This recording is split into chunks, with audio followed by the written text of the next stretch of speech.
Entonces hoy vamos a hablar de otro tema de consulta externa y hoy querían presentarles deslipidemias. Entonces vamos a volver a hacer lo mismo que hicimos la vez pasada. Les voy a presentar unas preguntas. Entonces ahorita al principio solo van a hacer las preguntas y quiero que cada quien apunte o se recuerde de su respuesta y vamos a revisar las preguntas al final para hacerlo un poquito más interactivo. Entonces lo que voy a hacer hoy es, les voy a leer la pregunta en inglés para más o menos que ustedes les dé una pasada, un pequeño resumen en español y ustedes escogen su pregunta.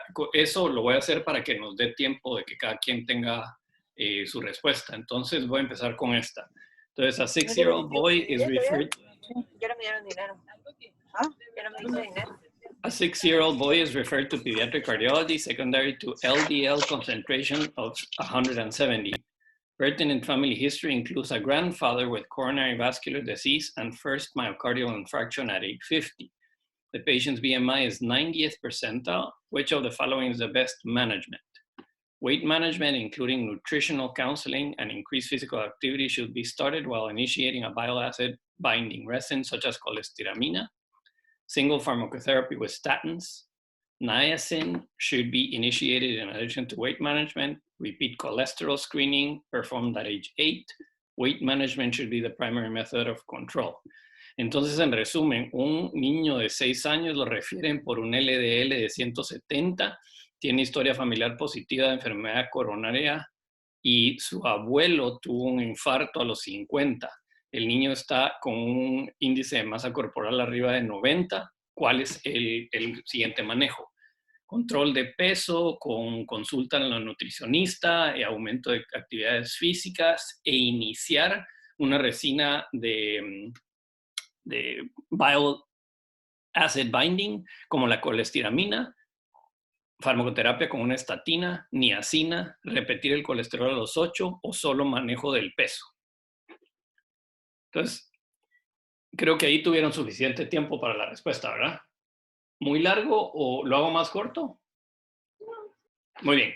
Entonces vamos con la segunda. An 11-year-old boy with type 1 diabetes has a persistent serum LDL cholesterol of 180. His LDL was 175 last year, and at the time, better diet and exercise were recommended. On the basis of the current guidelines, which of the following would be the most appropriate next step? Echo, measuring carotid artery intimal thickness, enroll a patient on a discipline exercise program, begin statin, tighten diabetic control. Entonces, en resumen, paciente de 11 años, diabético tipo 1 con persistente LDL arriba de 180. Después de haberle recomendado dieta y ejercicio, su LDL sigue en 175. Entonces, en base a las guías, ¿cuál es el manejo? Muy bien. You're seeing an 8-year-old in your clinic. When reviewing family history, the patient's mother tells you that the patient's uncle had a myocardial infarction last year at age 56, and that the patient's grandmother also had a heart attack when many years ago when she was 67. The patient's mother recently had cholesterol panel checked, and her cholesterol was 230. There's no other pertinent history. On exam, the patient appears well with a BMI of 62%. The remainder of the exam is unremarkable. Based on the above data, what would you recommend cholesterol screening for this patient? No need to check cholesterol until he's 25. No need to check cholesterol until he's 17. Check fasting cholesterol, just fasting lipids now. Check non-fasting lipids at age 9 and calculate a non-HDL cholesterol.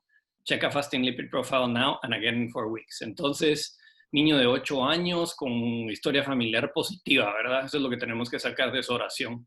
La mamá también tiene hipercolesterolemia, sin historia familiar en su lado. El niño tiene un índice de masa corporal normal. Entonces, ¿qué se recomienda? Siguiente. A ver, ¿vino alguien más? ¿Ya vino Mirna? Entonces, an 11-year-old boy with cholesterol of 264 and on a non-fasting screening, his fasting labs show a cholesterol of 255, triglicéridos 60, HDL 32 y LDL 212. There's no family history of cardiac events. Cardiac risk factors in first and second degree relatives include multiple individuals with obesity and type 2. Initial recommendation treatment is. Entonces, otro paciente de 11 años con el colesterol 255, triglicéridos 60, los números están ahí, sin historia familiar, con mucha historia familiar de obesidad y tipo 2. Este es si se ponen a pensar, este es típico paciente que podría estar en la clínica de pediatría. Entonces, se recomienda inicialmente 6 meses de optimización de estilo de vida con énfasis en disminuir la grasa saturada. Lo mismo, pero con énfasis en disminuir carbohidratos poli y monosaturados. Hacer una quinasa y pruebas hepáticas.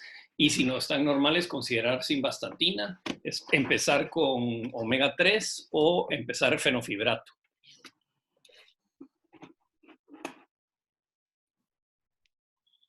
Después de 6 meses de optimizar su estilo de vida, el paciente tiene un colesterol de 251, triglicéridos de 60, HDL de 45, LDL de 1,95 y optimizaron su índice de masa corporal y el paciente está haciendo perfectamente 300 minutos de ejercicio a la semana.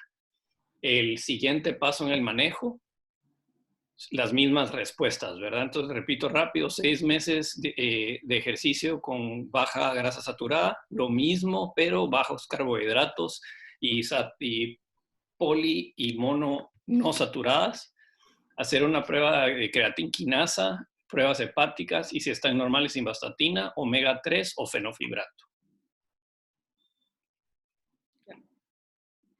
El tipo de dislipidemia que este paciente tiene es defecto del receptor de lipoproteína lipasa, defecto del receptor de lipoproteína de baja densidad, tipo de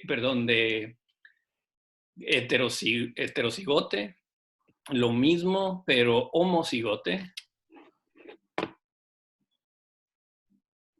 Impaired uptake of cytosterols in the intestinal brush, o sea, un problema en absorción de los citoesteroles en el intestino.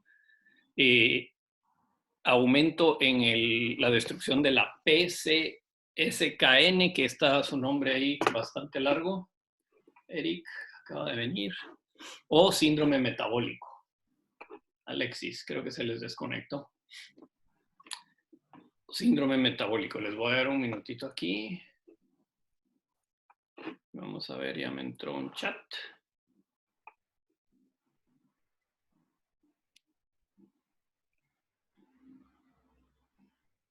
No hay pena, Mirna. Muy bien, siguiente pregunta. At the same time, the family has been working on a cardiovascular risk reduction in their family. They also have a previous healthy twin sister screened with a fasting lipid profile. Her results show a cholesterol 254, triglycerides 420, HDL 45, LDL 145. ¿Cuál es el manejo apropiado? Las mismas respuestas, ¿verdad? Entonces, esta es la hermana gemela del paciente, pero ahora sus laboratorios muestran colesterol en esos niveles, y no voy a decir números.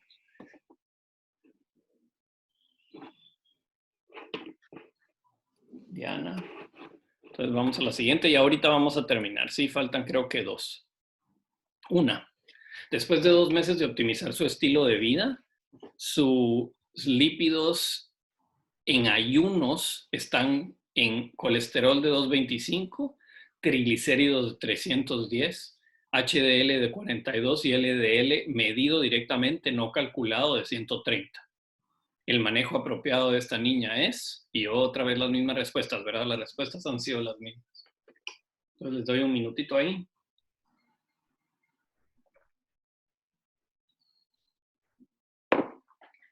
¿Listos? Muy bien. Entonces, hoy les quiero presentar dislipidemias en pediatría. Como mencioné, un tema de consulta externa que me imagino la relevancia en Guate no es tanta, pero como mencionamos la vez pasada y Gonzalo nos dijo que sí estamos viendo mucha obesidad en niños, ¿verdad? Entonces, creo que es importante que incluso en países como Guate tengamos estos conceptos, por lo menos tener una idea de lo que las guías están recomendando. Entonces, hoy los objetivos es que revisemos las guías que fueron sacadas para el manejo de dislipidemia en el 2011, ya casi 10 años. identificar la forma más común de su presentación, diferenciar las formas familiares y entender el manejo, ¿verdad? Yo hice un slide que esto, cuando les voy a compartir la presentación, y esto solo lo pueden imprimir y es una cosa que pueden tener en su bolsa como para recordarse, porque estos números creo que con mucha experiencia a uno se le van quedando, pero son demasiados, entonces sí sirve para tener esto, ¿verdad? Entonces, ¿por qué nos importa las dislipidemias en pediatría, verdad? Sabemos de que las hiperlipidemias están asociadas con altas tasas de enfermedad cardiovascular. En estudios de grandes poblacionales, encontraron que el colesterol en niños que está elevado está asociado con enfermedad cardiovascular en el mismo país. Mencionaron de que el colesterol y los factores de riesgo pasan desde la infancia y la niñez, no infancia, mejor dicho, desde la niñez hasta los adultos, ¿verdad? Sabemos de que los factores de riesgo para aterosclerosis inician muy temprano. En estudios estos después de la guerra, en veteranos de guerra, hicieron autopsias en personas de guerra, incluso accidentes de tránsito, suicidios y homicidios, y encontraron de que hay bastante enfermedad aterosclerótica en pacientes de los que no creemos que tienen enfermedad, o por lo menos no han manifestado ningún síntoma de enfermedad aterosclerótica. Hay dos estudios importantes que les voy a presentar que nos demostraron los factores de riesgo que están presentes en niños y que sí generalmente tienden a ser relativamente común. Y van a ver que cuando los mencionemos esto es bastante lógico, ¿verdad? Entonces, un estudio muy importante que salió en el 2002 es el estudio que le llaman P-Day por las iniciales de determinantes patobiológicos de aterosclerosis en la juventud. Y esto demostró que los factores de riesgo están relacionados al grado de aterosclerosis y que el número de factores de riesgo es relacionado a ambos la presencia y el grado de aterosclerosis. Entonces, este estudio incluyó una gran cantidad de personas de un rango bastante amplio de edad, midiendo el colesterol, su presión, su índice de masa corporal, y encontraron que una historia familiar es probablemente el factor de riesgo más importante. Y los otros factores de riesgo que son de alto riesgo incluyen hipertensión que está recibiendo tratamiento, el simple hecho de fumar, y tener un colesterol total no HDL, o sea, todos menos el HDL alto, estar en obesidad, obviamente, y tener intolerancia a la glucosa, o sea, estamos hablando de diabetes. Entonces, de nuevo, solo quiero repetir, los factores de riesgo, si se ponen a pensar, son bastante comunes, ¿verdad? Son los que sabemos de años de la población en adultos. Aquí podemos ver una tabla de las guías que dice la definición de factores de riesgo, porque sí es importante saber esto, más cuando uno está haciendo una historia en la clínica. Si vemos que es una historia familiar positiva, es infarto, angina, tener cirugía bypass, sea por stents o quirúrgica, o muerte súbita en algún familiar de primer grado, o sea, un tío, una tía, abuelos.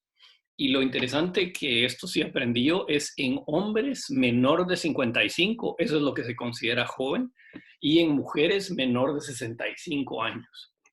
Entonces, estas preguntas, uno puede, esto como todos sabemos, ¿verdad? Estamos hablando con la familia y dice, ¿tiene historia familiar de algo? Sí, más en Guatemala, en personas mexicanas aquí, altísimo. O sea, no hay familia que no tenga un abuelo que tuvo bypass o diabetes. Entonces es importante aclarar qué es una historia familiar positiva para problemas cardiovasculares. Como mencionamos, los factores de riesgo de alto nivel son los que ya platicamos: hipertensión tratada, fumar, obeso, diabético. Los que son moderados son lo mismo, pero un poco menor, ¿verdad? Importante solo concentrarse en los de alto nivel. Entonces, ¿por qué nos importa en pediatría? Este es uno de los estudios que les había mencionado, que se llama el estudio de Bogalusa. Bogalusa es un lugar en Estados Unidos y esto lo hicieron en el 2001 y es un estudio que es muy respetado en cuanto a el tamizaje de estas enfermedades. Este estudio identificó los factores de riesgo en la niñez. Encontraron obviamente que los niveles de factores de riesgo aún corresponden a mayor placa fibrótica o aterosclerótica en el adulto. Hicieron en un gran rango de edades, o sea, de 2 hasta 40, que básicamente es todo, 93 autopsias y encontraron que más o menos el tener 3 a 4 factores de riesgo corresponde patológicamente a un 10% en una placa aterosclerótica en la íntima. O sea, estamos hablando de 1 en 10, ¿verdad? Al tener estos 3 factores de riesgo. Si uno no tiene factores de riesgo, es menos del 3%. Entonces, aquí es donde nosotros como médicos, la importancia de tomar en cuenta estos factores de riesgo y más pensarlos como en cambios de vida de las familias. Encontraron que 7% de la placa fibrótica comparado con menos del 1% de pacientes que no tienen factores de riesgo. Entonces, de nuevo, la placa grasosa de la aterosclerosis y la placa fibrótica está sumamente elevada, ¿verdad? Emilio, perdón, ¿me oís? Sí, por favor. Dijiste que abajo de 3 a 4 factores de riesgo, el factor de riesgo era menor del 3%. Sí, si no tenés factores de riesgo, es menor del 3%. No sé exactamente no sé si la verdad no he leído todo este papel, pero no sé si, digamos, si tenés 1 o 2, es progresivo. Ok. No sé si ellos hicieron ¿me entendés? No sé si hicieron un umbral y dijeron, creo que lo que fue significativo fue esto, cuando tenés 4 factores de riesgo, comparado con un paciente que no tiene, tenés un riesgo que básicamente casi se duplica o se triplica, ¿verdad? Bueno, muchas gracias, Emilio. Entonces, siguiendo este Bogalusa, las conclusiones fueron de que la obesidad la obesidad en la niñez va a predecir el síndrome metabólico, del que les voy a hablar brevemente. Si uno tiene un perfil metabólico favorable, esto va a predecir un perfil metabólico favorable en el adulto, y un perfil metabólico favorable está asociado a menos engrosamiento de la íntima de las arterias carótidas, o sea, bastante significativo. Y hay otro estudio que salió que el estudio de investigación clínica del seguimiento encontró que el síndrome metabólico en niños o en la niñez predice el síndrome metabólico en adultos. Nada sorprendente, ¿verdad? Pero no lo sabíamos. Pero dice que 6 veces aumenta el síndrome metabólico. Y si uno tiene síndrome metabólico en niños, 14 veces de enfermedad cardiovascular en general. Y esto es completamente incidental y personalmente en mi clínica, yo veo mucho, generalmente aquí los nativos mexicanos o del norte de México y el sur de América del Norte son gente bastante grande, ¿verdad? Comparado con, digamos, nuestra raza maya. Yo veo muchísimo síndrome metabólico en esos niños. Yo no sé si ustedes en Guate han notado o ustedes se dan cuenta de que este niño solo al entrar ya tiene síndrome metabólico. Entonces, las guías del manejo de estas enfermedades fueron publicadas en el 2011. Este fue un panel de expertos, como siempre, que hicieron básicamente la Biblia de esto, muchísimas páginas. El resumen tiene casi 90 páginas. Básicamente, este es un reporte exhaustivo de estas recomendaciones en toda esta lista que tiene ahí, cómo manejar y de qué forma hacer esto bien, ¿verdad? Es importante saber que artículo existe y tal vez tenerlo guardado ahí en nuestras guías por si acaso ustedes encuentran uno de los pacientes y pueden ya llevarlo en base a su guía. Entonces, ahora terminando, en base a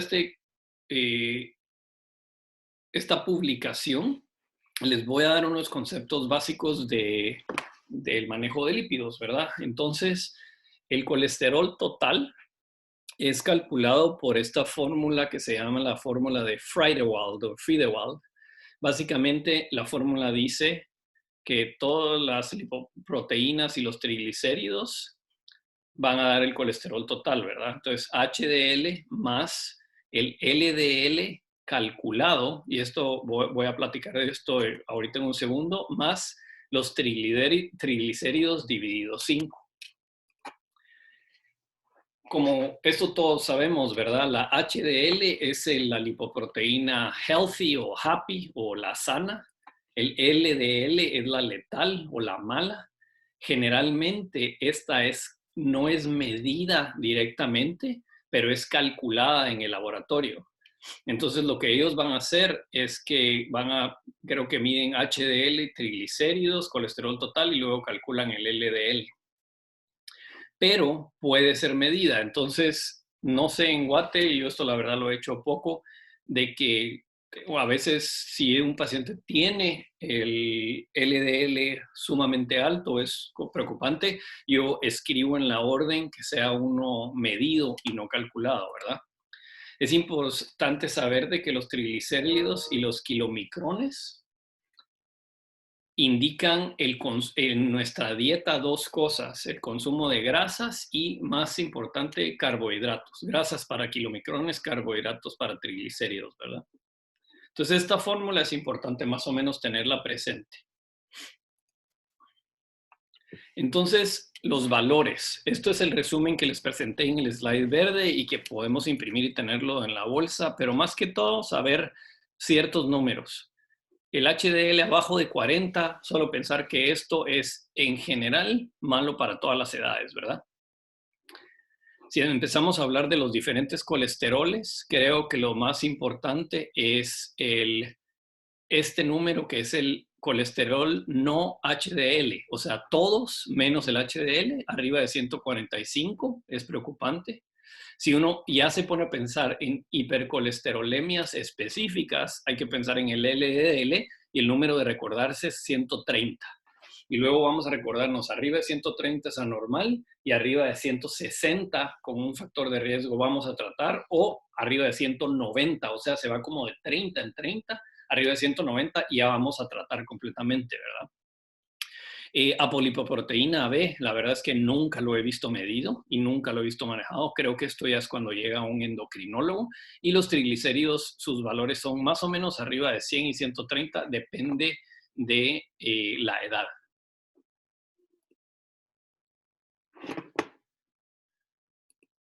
Entonces, el umbral o el cut point de los lípidos y lipoproteínas es cuando están mucho más altos. Esto ya estamos hablando cuándo es que vamos a decidir en tratamiento, ¿verdad? Como les mencioné, el LDL en vez de estar en 130 está en 160, el no HDL 190, colesterol total 45, y si se ponen a pensar, colesterol total no LDL 190 y tenés un colesterol total de, perdón, dije el no HDL de 190, y un colesterol total de 225, sabemos que el HDL va a ser 35, estás abajo de 40, ¿verdad?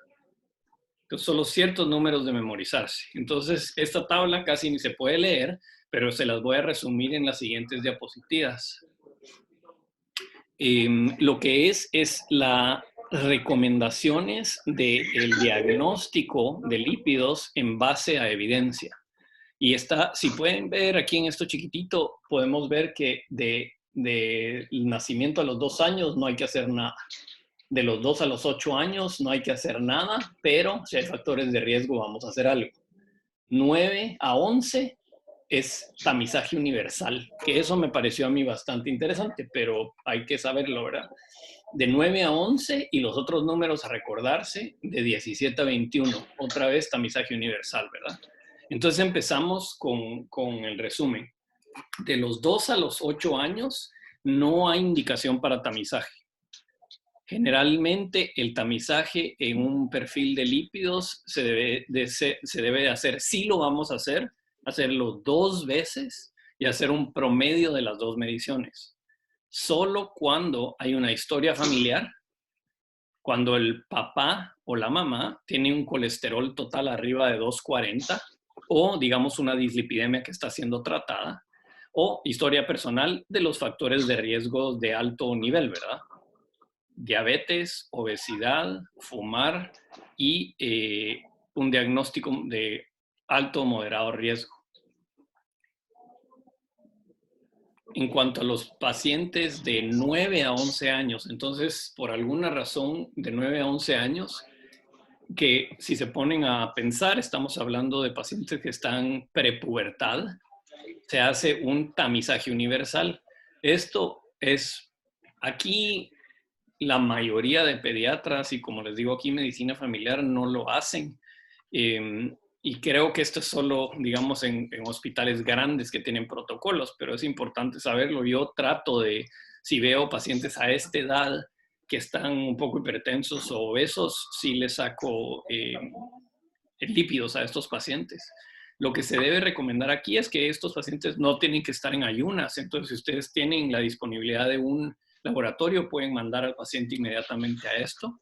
Se debe calcular el no HDL por el colesterol total menos el HDL. Entonces, si el laboratorio que no está en ayunas muestra estos valores, un no HDL arriba de 145 o un HDL menos de 40, se repiten ahora 2 laboratorios en ayunas. Y de nuevo, promedio, ¿verdad? Entonces, siempre recordar que si alguien les pregunta, sea para hipertensión o sea para hipertrigliceridemias, lo más importante es promediar 2 valores, como para tener una idea real de lo que el paciente está pasando y no solo un punto en el tiempo, ¿verdad? Si el laboratorio de lípido en ayunas presenta un LDL de nuevo, 130 es nuestro número que va a definir anormal, ¿verdad? No HDL 145, triglicéridos altos o HDL bajo, vamos a repetir en 2 semanas. Y si se comprueba, ya tienen el diagnóstico. Entonces, recuerden, de los 9 a los 11, tamizaje universal. De los 17 a los 21, es tamizaje universal también. Se puede hacer en que el paciente no esté en ayunas. En pacientes que tienen factores de riesgo, se recomienda... Esto es interesante, ¿verdad? Esto es una recomendación nueva en las guías de estas del 2011. Dice que esto en Guatemala, la verdad es que me imagino que si uno diagnostica esto va a ser 1 en millones, pero digamos esto estamos hablando de la mamá o el papá tiene una hipercolesterolemia o un problema de lípidos familiares y están siendo tratados. Lo que se recomienda en bebés es darles leche sin grasa desde el primer año de vida, que es básicamente esa recomendación no se hacía hace unos años y es raro todavía ver esto, ¿verdad? Si los cambios en el estilo de vida no funcionan, se debe considerar medicar a los pacientes y esta edad es muy importante. Recordarse que a los únicos pacientes que les vamos a poder dar tratamiento es mayores de 10 años. Antes de la revisión del 2011, este número era 8 años y ahora lo subieron a 10. Entonces, digamos, si tenemos historia familiar, pero pacientes pequeños, 7, 6 años, casi a ninguno de esos los vamos a tratar, ¿verdad? Entonces, al haber optimizado el LDL, lo que vamos a hacer, nuestro objetivo es aumentar enfocarnos en el no HDL, o sea, LDL y triglicéridos, para disminuir la reducción de factores de riesgo. Entonces, ¿qué es lo que estamos tamizando? O sea, ¿qué es lo que estamos tratando de buscar, verdad?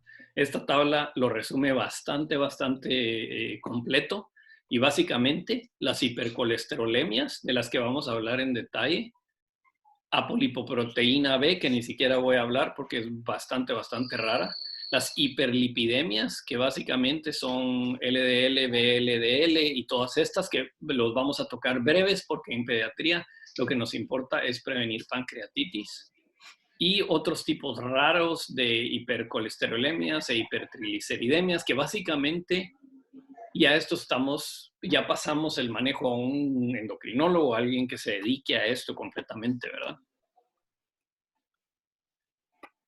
Entonces, los síntomas de esto, me imagino que pocos de nosotros hemos visto cosas por el estilo, aparte de la aterosclerosis, pero se pueden presentar xantomas en los tendones, xantomas, la xantelasma, que todo el mundo se recuerda esto de estar en medicina y leerlo, pero raras veces verlo. Aterosclerosis prematura con pacientes que mueren antes de los 20 años. Y muy importante, si ponen atención, vamos a hablar de los homocigotos o homocigotas que tienen extremado riesgo de muerte cardiovascular antes de los 20 años. De nuevo, muy raro, ¿verdad? Pero importante saberlo. Angina y estenosis de la válvula aórtica que aumenta el riesgo, ¿verdad? Tenemos los arcos corneales que básicamente solo son una foto bastante bonita. Entonces, las hipercolesterolemias. Saber de que son un tipo de herencia autosómico dominante. Es un grupo heterogéneo, o sea, diverso o mixto de defectos de receptores de la lipoproteína de baja densidad. Lo que tienen es un aclaramiento disminuido de la LDL, tiene un gran rango de enfermedad y hay dos formas principales, heterocigotos y homocigotos. Importante, y solo voy a repetir esto varias veces, memorizarse, ¿verdad? El peor es homocigoto. Homocigoto es el peor, es el más difícil. Entonces, un poquito de genética, digamos, solo lo que deberíamos de entender todos, y esto a mí me cuesta mucho entenderlo, entonces lo repito hasta que medio se va quedando. La palabra homocigota, homocigote, heterocigote, heterocigota, se usan para describir el genotipo de un organismo diploide, específicamente en un solo lugar del ADN, ¿verdad? La cigosidad es el grado en el que las dos copias de un cromosoma o un gen tienen la misma secuencia genética. En otras palabras, esto quiere decir de que el grado de la similitud de estos dos alelos en un organismo. Entonces, un homocigoto va a describir el genotipo que consiste en dos alelos idénticos en un locus, ¿verdad? Digamos, aquí ustedes ven que hay dos mayúsculas, que esto nos dice que es dominante, y aquí hay dos minúsculas que son recesivo, ¿verdad? Y el heterocigoto lo que describe es un genotipo que consiste en dos alelos diferentes en este mismo locus. Entonces, básicamente, eso es lo que un cardiólogo debería de entender, o por lo menos deberíamos de tener este concepto que es un poco, a mí me cuesta mucho. Entonces, los heterocigotos generalmente es el más frecuente, 1 en 500 personas. Generalmente aquí tenemos la lipoproteína de baja densidad. La lipoproteína de baja densidad entre 200 y 400, van a tener triglicéridos y HDL normales, van a tener muy alto, y lo que dice el libro, o el artículo dice que tienen bastante alto riesgo. Generalmente van a tener eventos cardiovasculares por aterosclerosis, más o menos en la cuarta década y un poco más grande en mujeres. Entonces, si nos ponemos a pensar, digamos, fuera de medicina, pero en nuestra vida normal, siempre tenemos algún amigo que ha tenido algún evento cardiovascular temprano, ¿verdad? Puede ser que este amigo, esta persona, este conocido vaya a tener hipercolesterolemia familiar tipo heterocigote, ¿verdad? Lo único es que no he estudiado. Los homocigotos, sumamente raro, ¿verdad? 1 en 1.000.000. Generalmente el LDL está sumamente elevado, o sea, estamos hablando 130 es el límite normal, estamos hablando de 400. Van a tener de nuevo triglicéridos y HDL normales, tienen un riesgo extremadamente elevado de eventos cardiovasculares, y generalmente tienen estos eventos en la niñez, que eso es increíble. Yo no he visto ninguno. Entonces, brevemente, solo quiero que ustedes tengan presente los diferentes tipos de mutaciones. El más común es un problema en el aclaramiento de las partículas de LDL, que es esta mutación en la apoproteína B, LDL receptor en el cromosoma 19. Lo que tienen esto es el colesterol LDL muy elevado. Y básicamente, si se ponen a pensar esta mutación de un receptor, lo que tiene sus diferentes tipos o clases son la síntesis del receptor, es el número 1, la habilidad de transporte del receptor, o sea, está funcionando mal, la unión del colesterol al receptor, o sea, no tiene la llave para recibirlo, y la internalización, que básicamente es esta habilidad de transporte, ¿verdad? El segundo es este PCSKN, y yo lo incluí ahí, más que todo para que ustedes sepan que en adultos estas medicinas son las que están como floreciendo más y que están teniendo un poco más de resultados, pero es una mutación en esta PCSK9. Lo que es esto es una mutación de aumento de función, y esta situación de las letras se une al receptor del LDL y regula hacia abajo los receptores, y por esto se aumenta la LDL. Luego, la mutación de la proteína ApoB100, que es autosómico dominante también, lo que esto es una unión disfuncional de esta proteína al receptor. Entonces, el LDL receptor está bloqueado y aumenta el LDL.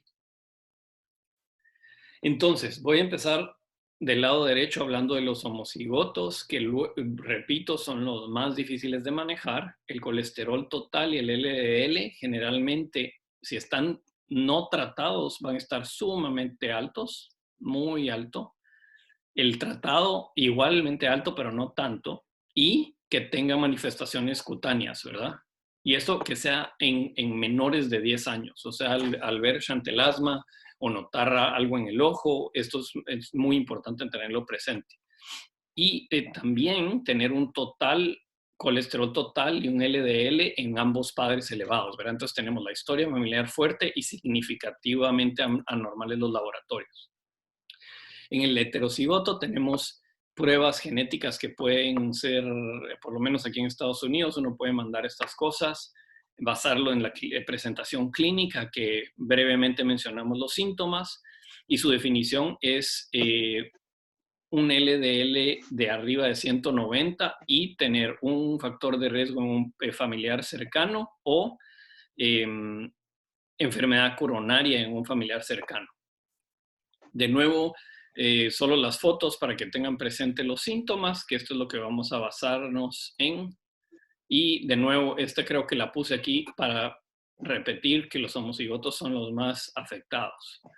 Entonces, las guías, tenemos el organigrama o la forma en que podemos manejar o por lo menos el diagnóstico que deberíamos de hacer de estos, y podemos empezar con un perfil de lípidos en ayunas. O sea, esto ya pasamos de tamizaje a diagnóstico. Esto ya es el paciente que ustedes tienen la sospecha. Hacemos 2, promediamos, y si tenemos un triglicéridos arriba de 500, y esto lo voy a enfocar, perdón, en el LDL. Si tenemos triglicéridos arriba de 500, se va al especialista. Si tenemos arriba de 250 el LDL, y consultamos al especialista, ¿verdad? Que en muchos lugares ustedes van a ser el especialista. Luego vemos estos números. Si está arriba de 130, vamos a tratar el LDL. Si está arriba de 130, el triglicéridos, eso vamos a hablar más adelante, entonces no hay que preocuparse, y lo importante es saber que hay que descartar otras causas, evaluar factores de riesgos, y los van a empezar a poner en dieta y cambios de vida, ¿verdad? Entonces se repite el perfil de lípidos en ayunas.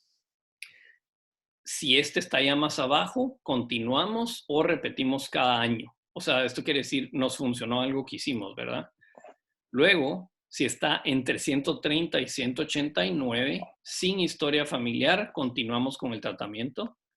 Y si estamos arriba de 160, arriba de 190, ya estamos hablando de tratamiento. No me voy a ir en detalle en todo esto porque esto lo podemos leer, pero arriba de 130 con factores de riesgo, arriba de 160 sin factores de riesgo y arriba de 190 todos van a llevar estatina.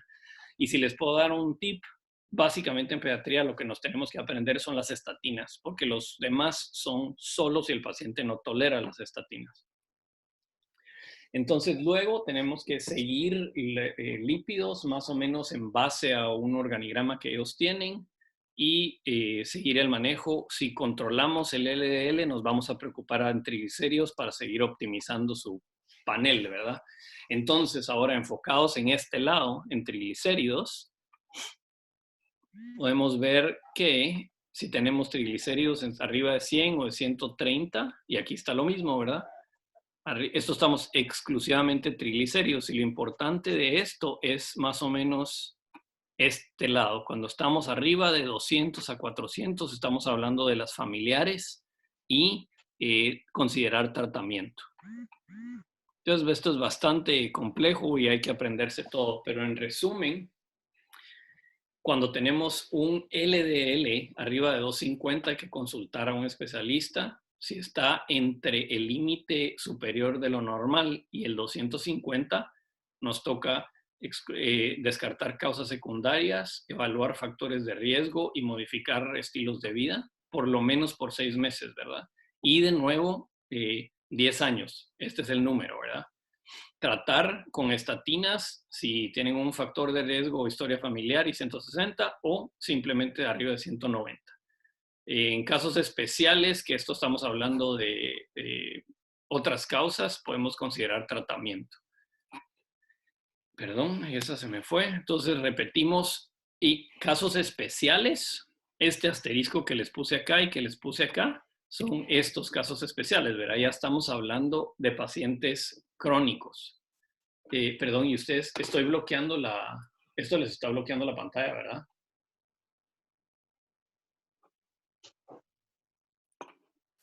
No sé si miran ahí el chat. Yo miro bien, Guian. Muy bien, sí se mira bien las diapositivas. No se mira el chat. Muy bien, perfecto. No se mira.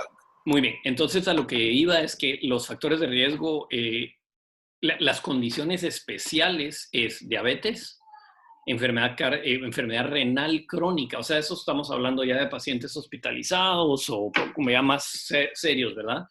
Pacientes con trasplante cardíaco, que eso lo está viendo el trasplantólogo acá, en Guate esto no es real, pero esta sí puede ser, si se ponen a pensar, una cosa que podemos asociar de nuestra plática de Kawasaki que viene en el futuro y la única relación de hipercolesterolemia en Kawasaki son en estos casos especiales, ¿verdad? Entonces, ¿cómo las tratamos? Generalmente el paso número 1 son 6 meses de optimización o cambios en el estilo de vida. Modificar factores de riesgo específicos. Y estas siguientes líneas a mí me gustan porque aprende uno bastante de metabolismo en como un resumen sencillo. Entonces, si tenemos un LDL elevado, lo que queremos es bajar las grasas saturadas y bajar el trans fat. Si tenemos triglicéridos, como recordamos, el metabolismo de carbohidratos son los que llevan los triglicéridos, es bajar los carbohidratos refinados, bajar el azúcar en nuestra dieta.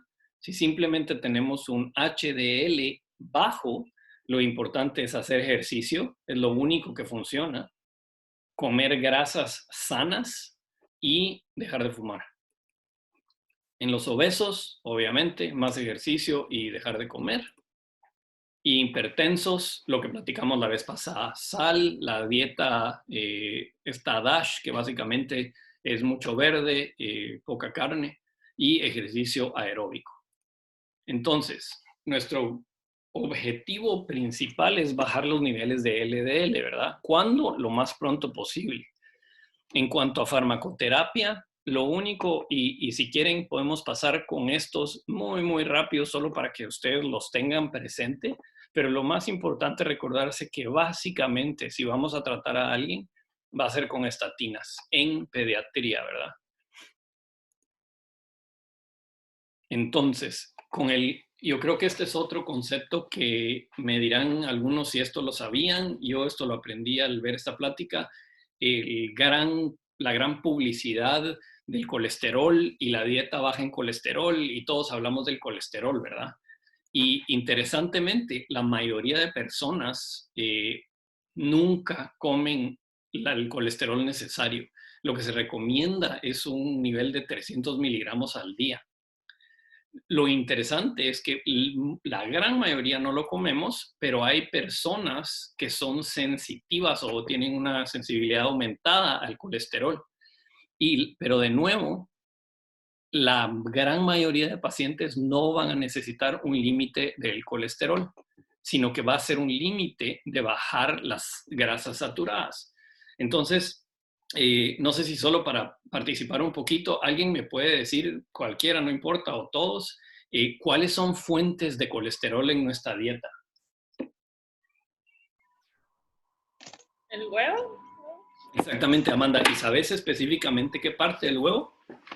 En la yema, ¿no? Exactamente, ¿verdad? La yema es una de esas. Muy bien, entonces ahí está uno. Les voy a dar una pista, son 4. Lácteos.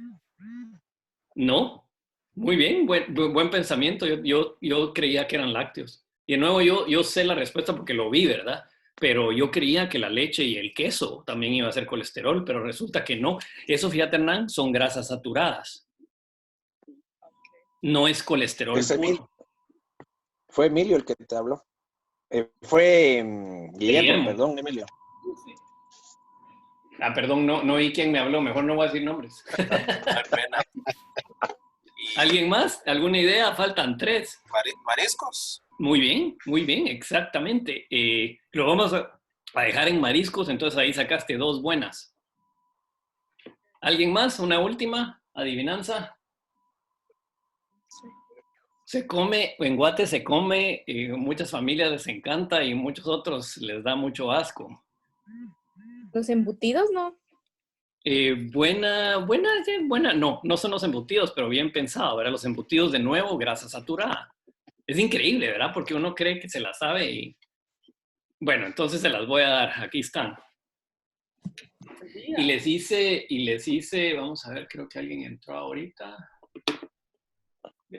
Yo cuando me puse a esto, no, solo fue un reading ahí. Cuando me puse a ver esto, me pareció interesante, ¿verdad? Entonces le hice, y a mí me funcionan mucho los neumónicos.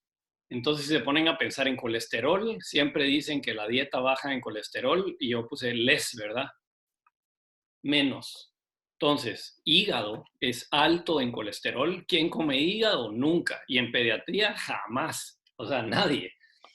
Luego, como dijiste, camarones y... Ay, esto lo iba a buscar. ¿Cómo se dice squid en español? No es pulpo. Calamar, creo. ¿Perdón?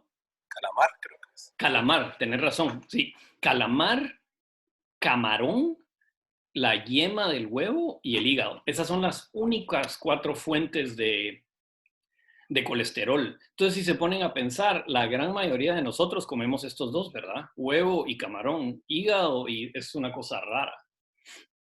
Entonces, seguimos en cuanto al tratamiento. ¿Qué es el ejercicio? Y esto lo platicamos en la plática de hipertensión. Son 60 minutos de actividad física vigorosa. ¿Qué significa vigoroso? Significa que estoy caminando o corriendo, pero casi no puedo hablar. Si vas corriendo o trotando con alguien, si uno va hablando tranquilo, no estás haciendo un ejercicio vigoroso. Como platicamos, 300 minutos, 1 hora al día por 5 días, y las estrategias que han tratado de hacer aquí en Estados Unidos es básicamente un grupo, ¿verdad? Escuelas, en equipos, programas después del colegio, ir a al gimnasio con toda la familia, luego videos de ejercicio y los juegos estos de Xbox y todo, como el tenis y aeróbicos, y esas estrategias como que están tratando de agarrar a los niños, ¿verdad? Y obviamente lo mismo de siempre, ¿verdad? Los benditos celulares, que es impresionante, pero estos niños son 6 a 8 horas en las tardes de celular. Entonces, brevemente, farmacoterapia. Ya vamos llegándole a los 50 minutos. Entonces, farmacoterapia, gran tabla resumiendo todo para que sepan que esté por ahí. Entonces, brevemente, las estatinas, ¿verdad? Tenemos el listado de estatinas aquí a su derecha. Tenemos nuestro objetivo, que es bajar el LDL. Su mecanismo es la inhibición de la síntesis de colesterol, de precursores del colesterol, este mevalonato. Y esto hace una regulación a la alta o hacia arriba de los receptores de LDL y la captación de LDL, entonces baja el colesterol, ¿verdad? LDL. Entonces, si ven, bastante efectivo para tratar LDL. Entonces, por ello, estas medicinas van a ser nuestras principales. Si vamos a usar algo, esto es lo que vamos a usar. Es importante saber lo siguiente. Uno, es lo más importante, son bastante bien toleradas. La mayoría de pacientes adultos y la mayoría de niños la toleran bien. Siempre si ustedes se ponen a practicar preguntas de examen, la rabdomiolisis o la miopatía, está 1 en 10,000, que es bastante raro, pero nosotros en el board de pediatría siempre te preguntan esta pregunta, ¿verdad? Generalmente cosas comunes son elevación de las pruebas hepáticas, elevación asintomática de la creatinina quinasa, dolores de cabeza, rash en la cara y cambios en el humor o el sueño, ¿verdad? Una muy común es el como malestar gastrointestinal, contraindicado en el embarazo, en pacientes que tienen problemas hepáticos, obviamente, porque causa esto, y en uso de otras medicinas como la eritromicina y ciclosporina y el gemfibrosil. Entonces, brevemente, esto no me quiero meter mucho porque son cosas raras. Si ven los fenofibrato y el gemfibrosil, generalmente esto se usa en pacientes que tienen no toleran las estatinas. Esto está indicado para triglicéridos alto y se trata el riesgo a la pancreatitis. Si ven, muy efectivos en triglicéridos. Entonces, al tener triglicéridos sumamente altos, este es un buen medicamento para ir, pero tiene no bastante, sino que tiene efectos a las enzimas hepáticas y elevación asintomática de la creatina quinasa. Generalmente, esto disminuye la enfermedad coronaria en adultos y hay un estudio pequeño de 14 pacientes que mostró que estos fenofibrato y el gemfibrosil tienen efectos adversos no malos. Entonces sí los podríamos usar, pero generalmente no se usan. Si se puede usar, se debería de escoger el fenofibrato y tener mucho cuidado en la combinación de gemfibrosil y las estatinas, más que todo por el riesgo a rabdomiolisis. Inhibidores de la absorción del colesterol, se los menciono ahí, que lo tengan en la presentación, pero no está aprobado en pediatría, ¿verdad? Los ácidos grasos omega 3, ¿verdad? Las pastillas de bacalao, que son estos nombres fantásticos que están aquí, el cosa, bla, bla, bla, bla, bla, bla, bla, ácidos. Y lo que son estos son ácidos grasos sanos que se encuentran en peces de mucha grasa, que generalmente es el atún, el salmón y el pez espada. Estos son buenos y como sabemos muy bien, el salmón no solo es esto, sino que también vitamina B12. Estos disminuyen la enfermedad cardiovascular en culturas que comen pescado. Si se ponen a pensar en los japoneses, ¿verdad? Esta es la típica, o en las islas, generalmente esto es. Mencionan que son antitrombóticos, antiarrítmicos, antiinflamatorios, bajan la presión, mejoran la función endotelial. Entonces la pregunta, ¿por qué no todos estamos en esto, verdad? ¿Por qué no le damos omega 3 a todas las personas del mundo, verdad? Y bajan los triglicéridos, aparte del efecto antiinflamatorio. Aparte de esto, han mostrado efectividad en la prevención de hipercolesterolemia en adultos y en niños, en un estudio de 20 niños, encontraron que un perfil de lípidos mejoró. Entonces, ¿por qué no se los damos a todos? ¿Por qué no recomendamos esto a todos los pacientes? Porque tiende a ser dos cosas bastante difíciles. Uno, la composición y la pureza de estas cosas, ¿verdad? Te la venden en Costco, en esas, los grandes botes, y no sabes qué es lo que te están dando. Y generalmente lo que se recomienda para estos efectos es una dosis entre 3 y 4 gramos al día. Solo para que se den una idea, una de las tabletotas esas grandes de aceite de bacalao o estas tiene entre 1 y 1.2 gramos. Entonces estamos hablando de tomarnos de 1 a 4 de esas tabletas al día, ¿verdad? Entonces, toda la gente que se toma su pastillita todos los días, lo que tiene es una dosis subterapéutica en cuanto a efectos los que se han comprobado. Secuestradores de ácidos biliares, de nuevo, no quiero meterme mucho a esto por cuestiones de tiempo, pero no están indicados como primera línea y están contraindicados cuando están pacientes, perdón, están indicados solo cuando las estatinas están contraindicadas. Luego, hablar brevemente del síndrome metabólico, ¿verdad? Solo quiero tocar esto brevemente, pero creo que todos en nuestra clínica hemos visto esto, y si no lo hemos visto en nuestra clínica, lo hemos visto o en churrascos en Guatemala o en la familia con nuestros tíos. Y sabemos que el síndrome metabólico tiene muchos riesgos a la salud, ¿verdad? Generalmente, si se ponen a pensar, la enfermedad cardiometabólica es muy, muy alta.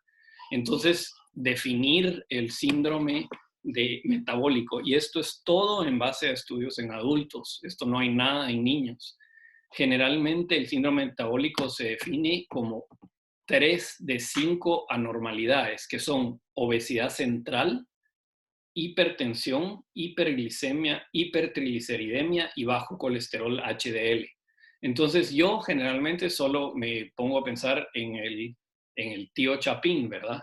Piernas flacas, brazos flacos, obesidad central, más o menos a los 50 años que empieza con diabetes, es hipertenso. Esto es el síndrome metabólico. Importante siempre recordar el melasma, ¿verdad? La marca aquí detrás del cuello, perdón, no es melasma, sino que es acantosis nigricans. ¿Se recuerdan de ese síntoma? La acantosis es aquí atrás, y eso es muy importante en niños. Sí, es una coloración negruzca, ¿verdad? Ajá. En gente obesa. Perfecto, ¿verdad? Es una melanosis cutánea en la nuca. Y interesante, es importante que nosotros pensemos, ¿verdad? Lo que pasa, a mí me parece esto bastante interesante y siempre me recuerda a esto, ¿verdad? Generalmente van a tener un como hump por la grasa que está detrás de la nuca en personas obesas. Y esta, como dijo Hernán, ¿verdad? Esta hipercoloración o hipermelanosis es porque la insulina está muy alta. Y la insulina, la mitad de la hormona de la insulina, es la misma hormona, la mitad de esa hormona es la misma de la mitad de la hormona de la estimulante de los melanocitos. Entonces, tiene efecto en los melanocitos, particularmente aquí. Entonces, yo siempre les pregunto a las mamás aquí, ¿verdad? ¿Usted ha notado esto? Y me dice, sí, es que él está en el sol todo el día y nada que ver, sus brazos también. Y entonces, eso es muy importante, ¿verdad? Interesantemente, esa es solo como una marca temprana, pero no define el síndrome metabólico. Entonces, ¿qué tanto afecta esto a las personas? 1 de 4 en adultos en Estados Unidos. Eso es gigantesco. Estamos hablando de billones de personas. En adolescentes, más o menos entre 1 y 20 y 1 y 10. Estamos hablando del 10% de adolescentes. Y yo creo que en comunidades digamos, pobres, latinas, negros aquí en Estados Unidos, esto aumenta mucho más. Llegamos, cuando nos tiramos a la obesidad, ¿verdad? Tenemos el riesgo hasta de un 50% en niños que están de sobrepeso.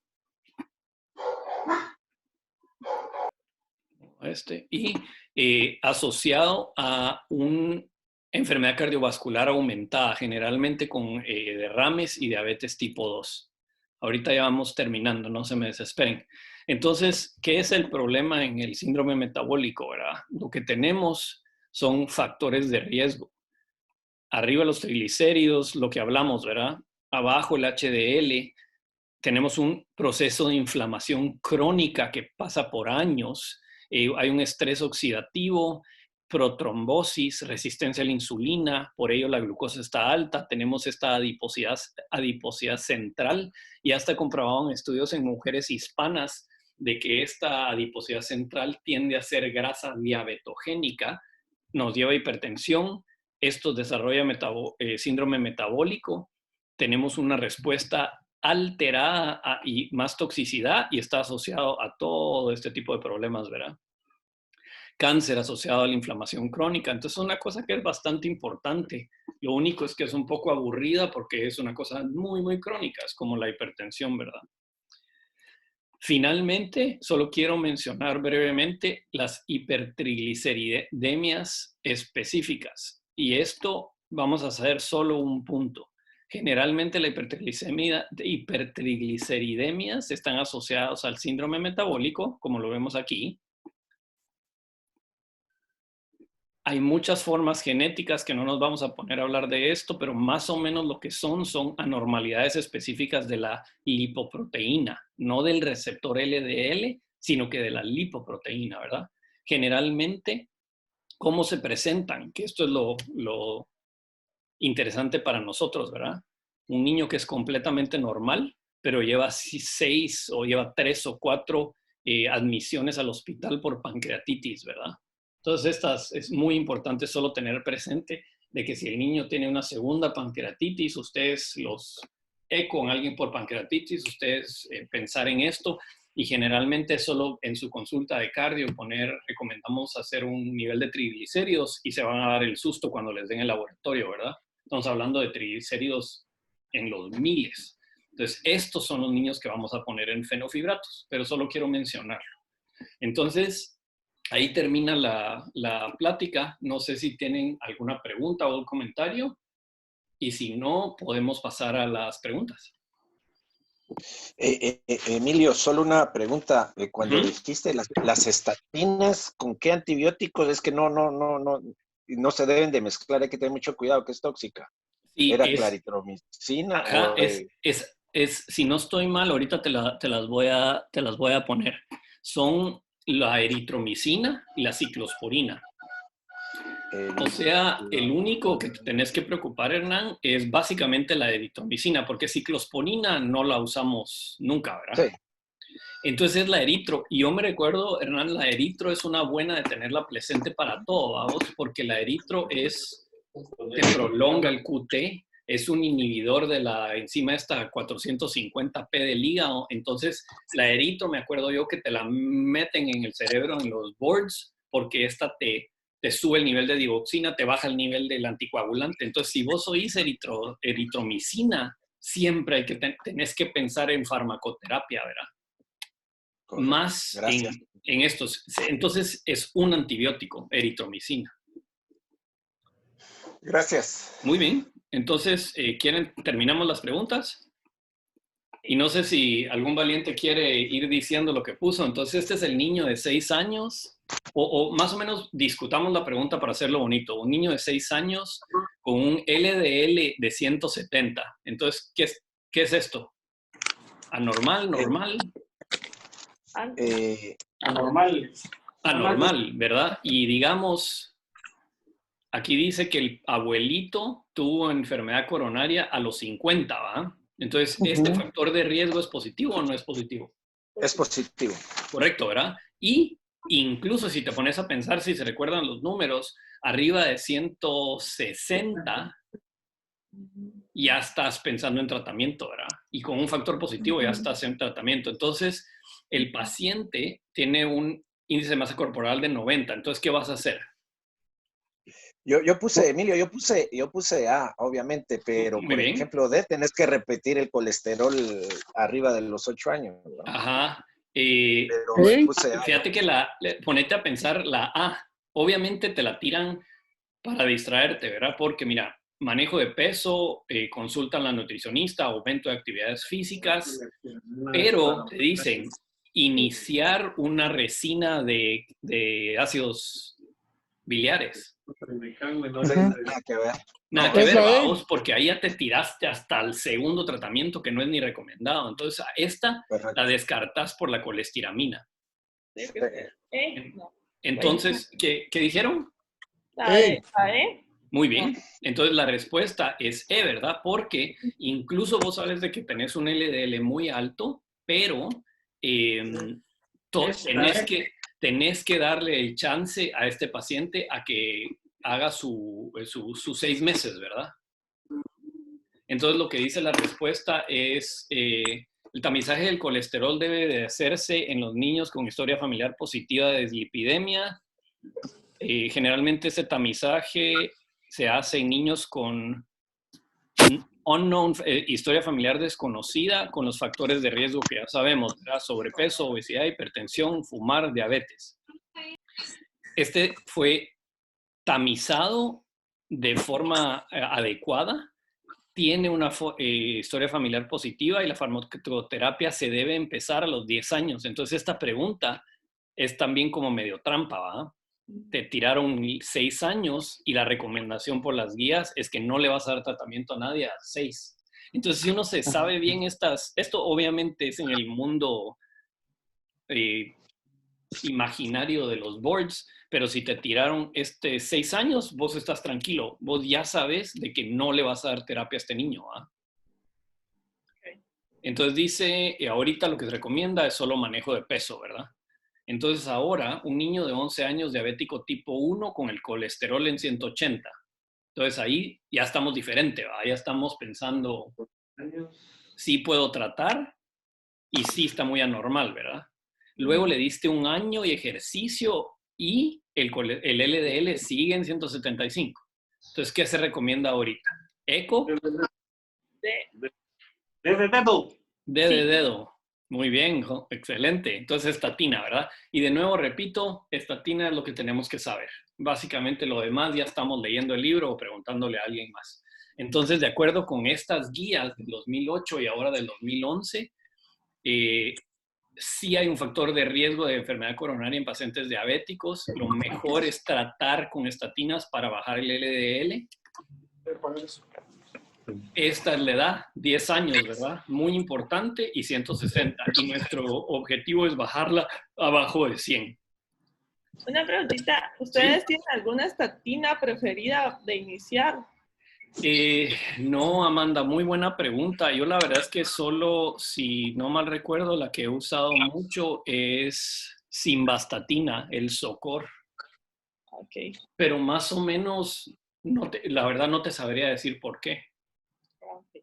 Está bien.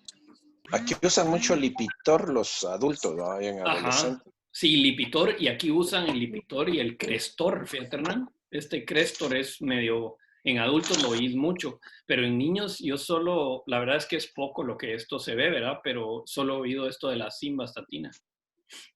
Sí, el problema con el Crestor es aquí es el precio, que es muy alto, pero...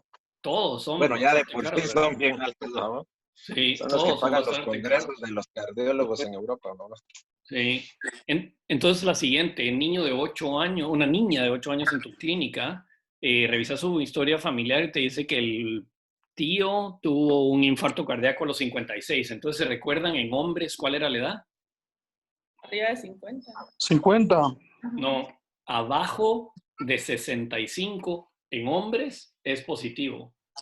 No, perdón, 55 en hombres y 65 en mujeres.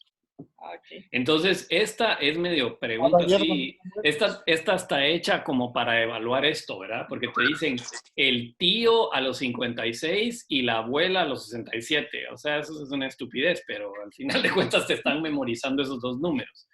La mamá tiene un colesterol total de 230. Entonces, ¿cuál es el factor de riesgo de esta niña?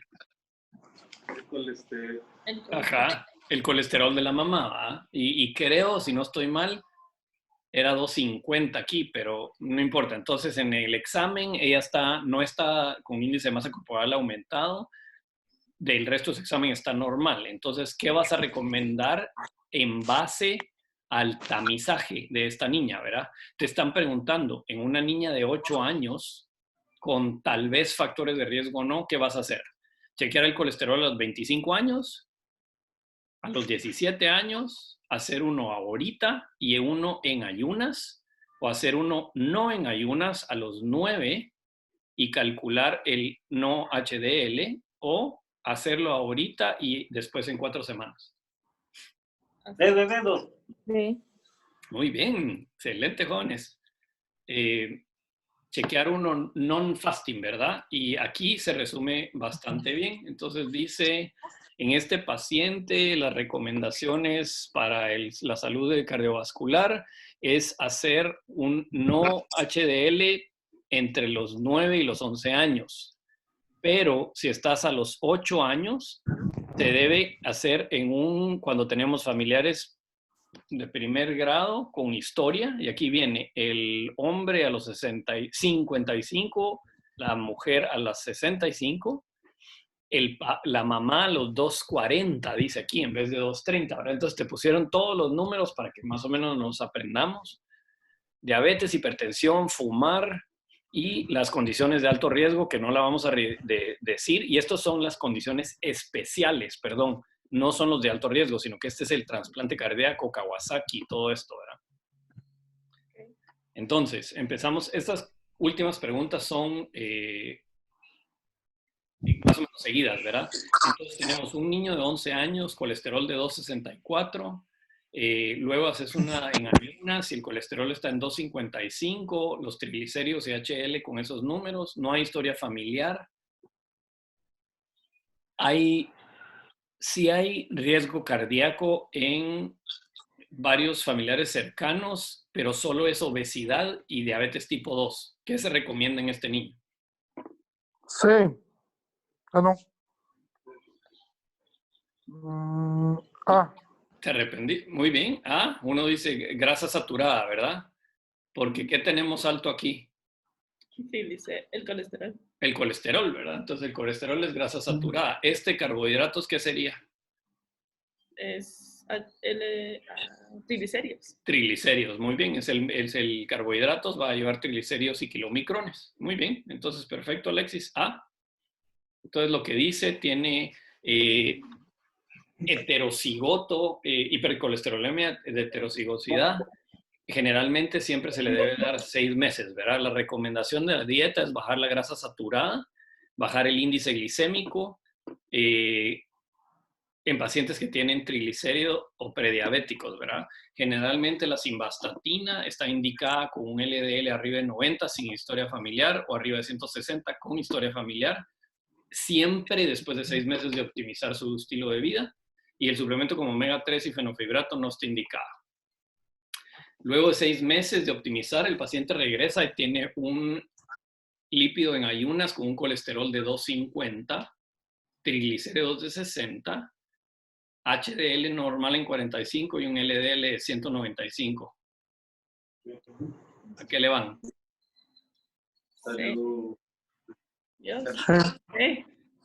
Iniciar la simvastatina. Muy bien. Haces pruebas hepáticas para descartar que no tenga estatohepatitis o problemas de este tipo y le vas a dar su simvastatina, ¿verdad? Muy bien. Entonces presenta con LDL de 190, ¿verdad? Ya te están dando arriba. Este niño lo tratas de igual forma. No funcionaron la optimización de vida. Los omega 3 generalmente no se usan para LDL. El fenofibrato tampoco, sino que es más para triglicéridos, ¿verdad? Y la dieta baja en carbohidratos y polimonosaturadas, grasas saturadas, estaría indicado si triglicéridos o HDL. Entonces seguimos, ¿verdad? ¿Qué tipo de dislipidemia tiene este niño?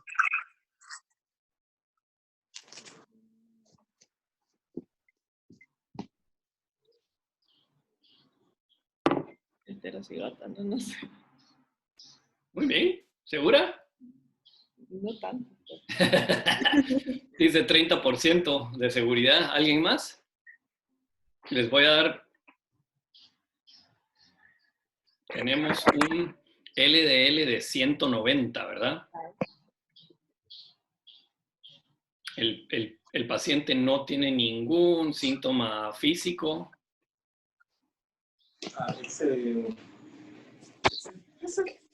La C de casa. C de casa, homocigoto. Y Amanda dijo heterocigoto, ¿verdad? Muy bien, por lo menos escogieron bien estos. Y la correcta es B, es heterocigoto, porque es un poco más leve. Okay. Recuérdense que el homo va a ser el más fregado, el homocigoto va a ser el más difícil. Generalmente ataques cardíacos antes de los 20 y problemas serios, ¿verdad? Entonces lo que dice es generalmente del receptor, esta familia hipercolesterolemia, hay que sospechar que tiene una incidencia de 1 en 500, generalmente se presenta con un LDL entre 200 y 400 y hay riesgo de problemas cardíacos tempranos. Los homocigotos, aquí estamos muy alto, ¿verdad? Siempre recuérdense, el homocigoto es el peor, muy, muy alto el colesterol. Estos van a tener problemas muy, muy temprano. La absorción de citoesteroles generalmente...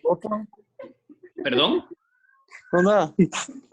Y el PCSK, esto generalmente es otro problema que nada que ver, y el síndrome metabólico es lo que discutimos, la definición esta, ¿verdad? Entonces, al mismo tiempo, entra la hermanita que es su gemela y le haces un lípidos en ayunas. Sus resultados tiene un colesterol total de 254 con triglicéridos en 420. LDL 145, un poquito elevado, pero está medido, ¿verdad? ¿Y qué hacen en la hermanita? Son las mismas respuestas. B. Excelente, B, ¿verdad, Alexis? Porque tenés triglicéridos, entonces vas a tirarle cambios en carbohidratos. Generalmente vamos a hablar de esto. Cuando los triglicéridos están arriba de 500, el riesgo de pancreatitis es bastante alta y vas a considerar la posibilidad de usar fibratos.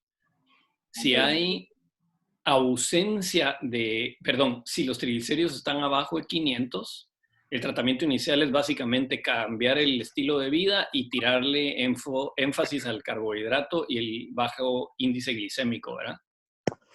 ¿No hay ningún medicamento? ¿Para? Lo que pasa es que he visto algunos pacientes que tienen su dieta basada principalmente en arroz. Más que todos con descendencia asiática y algunos nicaragüenses que comen mucho arroz y si tienen triglicéridos bastante altos, ¿se les puede apoyar con algo o solo con la omisión de los azúcares? No, generalmente, de nuevo, si estás arriba de 500, Alexis, puedes tirarles fibratos. Entonces, este es el fenofibrato y el genfibrosil. Pero estamos hablando, según las guías en pediatría, estás hablando de triglicéridos en 500.